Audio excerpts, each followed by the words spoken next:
নমস্কাৰ JR technical and job information YouTube চেনেলৰ অন্য এটা নতুন ভিডিঅ'লৈ আপোনালোক সকলোকে পুনৰবাৰ স্বাগতম জনাইছোঁ। আজি আকৌ এটা আপোনালোকৰ মাজলৈ জব ইনফৰমেশ্যন ভিডিঅ' লৈ আহিছোঁ। তো ফ্ৰেণ্ডছ, আপোনালোকৰ কাৰণে এটা ভাল খবৰ, কিয়নো পাঞ্জাৱ নেশ্যনেল বেংকত ভালেখিনি নতুনকৈ ভেকেঞ্চি মুকলি কৰা হৈছে। আৰু এই ভেকেঞ্চিখিনি কোনটো পষ্টৰ কাৰণে ভেকেঞ্চিখিনি মুকলি কৰা হৈছে আৰু ইয়াত কোনসকল বন্ধু বান্ধৱে এই ভেকেঞ্চিখিনিত এপ্লাই কৰিব পাৰিব আৰু এই ভেকেঞ্চিখিনিত অসমৰ ল'ৰা ছোৱালীয়ে এপ্লাই কৰিব পাৰিব নে নোৱাৰে, আজিৰ এই ভিডিঅ'টোত আপোনালোকক সবিশেষ জনাম। তো আপোনালোকে ভিডিঅ'টো শেষলৈ চাই থাকিব। যদি আপোনালোকে প্ৰথমবাৰৰ কাৰণে আমাৰ চেনেলত ভিডিঅ' চাই আছে, তো ফ্ৰেণ্ডছ আপোনালোকে চেনেলটো ছাবস্ক্ৰাইব কৰি বেল আইকনটো প্ৰেছ কৰি ৰাখিব, যাতে এনেকুৱা ধৰণৰ জব ইনফৰমেশ্যন ভিডিঅ' আপলোড কৰাৰ লগে লগে আপোনালোকে নটিফিকেশ্যনবিলাক লগালগ পাই যায়।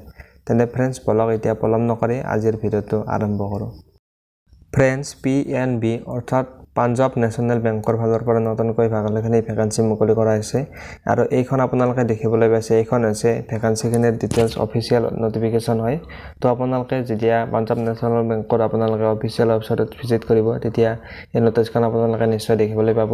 আৰু ইয়াৰ আপোনালোকৰ প্ৰায় ভালেখিনি নতুনকৈ ভেকেঞ্চি মুকলি কৰা হৈছে। 2700টা ভেকেঞ্চি আপোনালোকে ইয়াত দেখিবলৈ পোৱা যাব। আৰু আপোনালোকক এই ভিডিঅ'টো আপোনালোক ডিটেইলছত জনাম, তো আপোনালোকে ভিডিঅ'টো চাই থাকিব। ইয়াৰ যিটো অৰ্গেনাইজেশ্যন নেম সেইটো হৈছে পাঞ্জাৱ নেশ্যনেল বেংকৰ ফালৰ পৰা এই ভেকেঞ্চিখিনি মুকলি কৰা হৈছে। আপোনালোকে এই ভেকেঞ্চিখিনিত আপোনালোকে 14 জুলাইলৈকে আপোনালোকে ভেকেঞ্চিখিনিত এপ্লাই কৰিব পাৰিব। আৰু ইয়াত টোটেল আপোনালোকৰ 2700টা ভেকেঞ্চি আপোনালোকে দেখিবলৈ পোৱা যাব।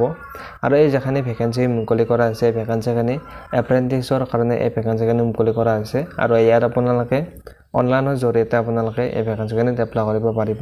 আৰু এই ভেকেঞ্চিখিনি হৈছে অল ইণ্ডিয়া লেভেলৰ ভেকেঞ্চি হয়। আমাৰ অসমৰ ল'ৰা ছোৱালীও এই ভেকেঞ্চিখিনিত এপ্লাই কৰিব পাৰিব। আৰু ফ্ৰেণ্ডছ, আপোনালোকক এই ভেকেঞ্চিখিনিত যদি আপোনালোকে এপ্লাই কৰিব বিচাৰে, তেনেহ'লে আপোনালোকৰ বয়সটো কিমান হ'ব লাগিব? তো ফ্ৰেণ্ডছ, আপোনালোকৰ মিনিমাম আপোনালোকৰ 20 বছৰ হ'ব লাগিব আৰু মেক্সিমাম আপোনালোকৰ 28 বছৰ হ'ব লাগিব। তেতিয়াহ'লে আপোনালোকে এই ভেকেঞ্চিখিনিত এপ্লাই কৰিব পাৰিব। আৰু ইয়াৰ আপোনালোকৰ কিছু এজ ৰিলেক্সেশ্যন আপোনালোকক ইয়াত দিয়া হৈছে। যদি আপোনালোকে ST আৰু SC কেণ্ডিডেট হয়, তেনেহ'লে আপোনালোকে 5 বছৰ এজ ৰিলেক্সেশ্যন পাব। অৰ্থাৎ আপোনালোকে 20 বছৰৰ পৰা আপোনালোকে 33 বছৰলৈ আপোনালোকে এপ্লাই কৰিব পাৰিব। আৰু যদি আপোনালোকে এজন OBC কেণ্ডিডেট হয়, তেনেহ'লে আপোনালোকে 3 বছৰ এজ ৰিলেক্সেশ্যন আপোনালোকে পাব। আৰু ইয়াৰ আপোনালোকৰ 20 বছৰৰ পৰা আপোনালোকে 30 বছৰলৈ এপ্লাই কৰিব পাৰিব। আৰু ফ্ৰেণ্ডছ, আপোনালোকে যদি ইয়াত এপ্লাই কৰিব বিচাৰে, তেনেহ'লে আপোনালোকে যিকোনো ষ্ট্ৰীমৰ পৰা আপোনালোকে গ্ৰেজুৱেট কমপ্লিট কৰা হ'ব লাগিব। যিকোনো ষ্ট্ৰীমৰ পৰা হ'লে আপোনালোকে এপ্লাই কৰিব পাৰিব। আৰু লগতে আপোনালোকৰ যিখন ষ্টেটৰ কাৰণে আপোনালোকে এপ্লাই কৰে, সেই ষ্টেটখনৰ আপোনালোকে লোকেল লেংগুৱেজটো আপোনালোকৰ লিখিব পাৰিব লাগিব আৰু ক'ব পাৰিব লাগিব। তো ফ্ৰেণ্ডছ, যদি আপোনালোকে অসমৰ কাৰণে এপ্লাই কৰে, তেনেহ'লে আপোনালোকে অসমৰ লোকেল লেংগুৱেজটো আপোনালোকে লিখিব পাৰিব লাগিব, লগতে আপোনালোকে ক'ব পাৰিব লাগিব। কিছু এপ্লিকেশ্যন ফিজ আপোনালোকে দিব লাগিব। যদি আপোনালোকে এজন জেনেৰেল OBC EWS কেণ্ডিডেট হয়, তেনেহ'লে আপোনালোকে 946 টকা আপোনালোকে এপ্লিকেশ্যন ফিজ আপোনালোকে দিব লাগিব। আৰু যদি আপোনালোকে ST SC কেণ্ডিডেট হয়, তেনেহ'লে আপোনালোকে 708 টকা এপ্লিকেশ্যন ফিজ দিব লাগিব। আৰু যদি আপোনালোকে PWD কেণ্ডিডেট হয়, তেনেহ'লে আপোনালোকে 472 টকা আপোনালোকে এপ্লিকেশ্যন ফিজ আপোনালোকে দিব লাগিব। তো ফ্ৰেণ্ডছ, আপোনালোকে যেতিয়া আপোনালোকে ভেকেঞ্চিখিনিত আপোনালোকে এপ্লাই কৰাৰ পিছত আপোনালোকে যেতিয়া এই ভেকেঞ্চিখিনিত আপোনালোকে জবটো পাব, তো আপোনালোকে কিছু ট্ৰেইনিং দিয়া হ'ব। ট্ৰেইনিংটো যদি আপোনালোকৰ ৰুৰাল ছেমি আৰবান আপোনালোকৰ এৰিয়াত আপোনালোকৰ ট্ৰেইনিংটো হয়, তেনেহ'লে আপোনালোকে 10,000 টকা আপোনালোকে মান্থলি আপোনালোকে পাব। আৰু যদি আপোনালোকে আৰবান এৰিয়াত হয় আপোনালোকে ট্ৰেইনিংটো হয়, তেনেহ'লে আপোনালোকে 12,000 টকা আপোনালোকে মান্থলি পাব। আৰু যদি আপোনালোকে মেট্ৰ' এৰিয়াত আপোনালোকৰ এই ট্ৰেইনিংটো হয়, তেনেহ'লে আপোনালোকে 15,000 টকা আপোনালোকে মান্থলি পাব। এইখিনি আছিল আপোনালোকৰ যিটো আপোনালোকৰ ট্ৰেইনিঙৰ ডিটেইলছ। আপোনালোকে নিশ্চয় বুজি পালে।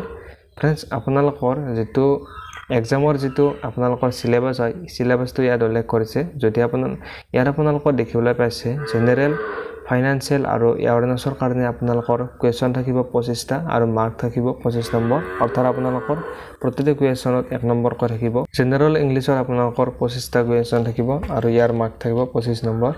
আৰু কোৱান্টিটিভ এণ্ড ৰিজনিং এপ্টিটিউডত আপোনালোকৰ 25 নম্বৰ থাকিব আৰু মাৰ্ক টোটেল কুৱেশ্যন থাকিব 25টা।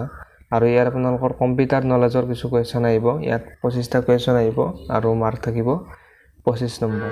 আৰু টোটেল আপোনালোকৰ 100টা কুৱেশ্যন থাকিব আৰু টোটেল মাৰ্ক থাকিব 100 নম্বৰ আৰু আপোনালোকৰ যেটো সময় থাকিব এক্সামৰ সময়টো আপোনালোকৰ 60 মিনিট সময় থাকিব তো फ्रेंड्स আপোনালোকে নিশ্চয় বুজি পালে তো फ्रेंड्स আপোনালোকৰ ইয়াৰ যেটো এপ্লাই ইতিমধ্যে ইয়াৰ এপ্লাই ষ্টাৰ্ট হৈ গৈছে 29 জুনৰ পৰা ইয়াৰ এপ্লাই ষ্টাৰ্ট হৈ গৈছে যদি আপোনালোকে এই ভ্যাকেন্সিখনৰ প্ৰতি ইন্টাৰেষ্ট হয় আৰু যদি আপোনালোকৰ কোৱালিফিকেশন মিলাই তেনে আপোনালোকে এই ভ্যাকেন্সিখনত এপ্লাই কৰিব পাৰিব 14 জুলাইলৈকে আপোনালোকে এই ভ্যাকেন্সিখনত এপ্লাই কৰিব পাৰিব আৰু ইয়াৰ এডমিট কাৰ্ড কেতিয়া আহিব এতিয়ালৈকে ইয়াত উল্লেখ কৰা নাই ইয়াৰ যেটো এক্সাম হ'ব এক্সামটো আপোনালোকৰ 28 জুলাই তাৰিখে ইয়াৰ এক্সামটো হ'ব আপোনালোকে নিশ্চয় গম পালে তো फ्रेंड्स যদি আপোনালোকে এই ভ্যাকেন্সিখনৰ বিষয়ে আপোনালোকে নিশ্চয় বুজি পালে তো फ्रेंड्स যদি আপোনালোকে এই ভ্যাকেন্সিখনত এপ্লাই কৰিব বিচাৰে তেনে এপ্লাই কৰিব পাৰিব তো फ्रेंड्स এইটো আছিল আজিৰ ভিডিও চাই থাকিব JR technical and job information YouTube channel ধন্যবাদ জয় আই অসম